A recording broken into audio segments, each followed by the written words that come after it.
The war between Israel and Hamas has become an international focal point now and is sharply dividing opinion. The United Nations General Assembly on Friday passed a resolution calling for an immediate humanitarian truce between Israel and Hamas and demanding aid access to Gaza. Palestinian ambassador to the UN, Riyad Mansour, welcomed the resolution with open arms and thanked the member states who voted in favor.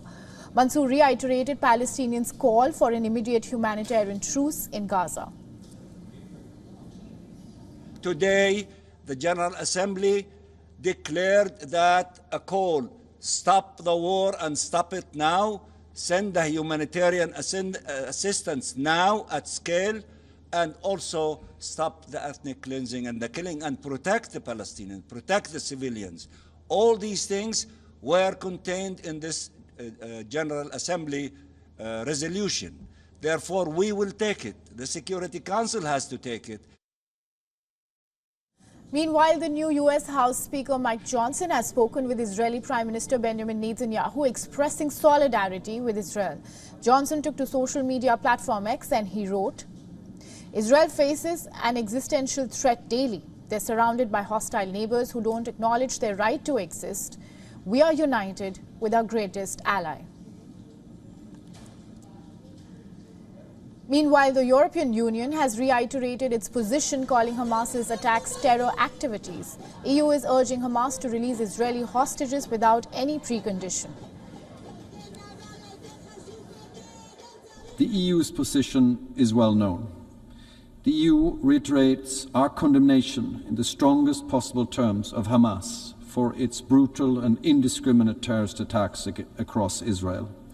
The use of civilians as human shields by Hamas is a particularly deplorable atrocity. The EU strongly emphasizes Israel's right to defend itself in line with international law and international humanitarian law.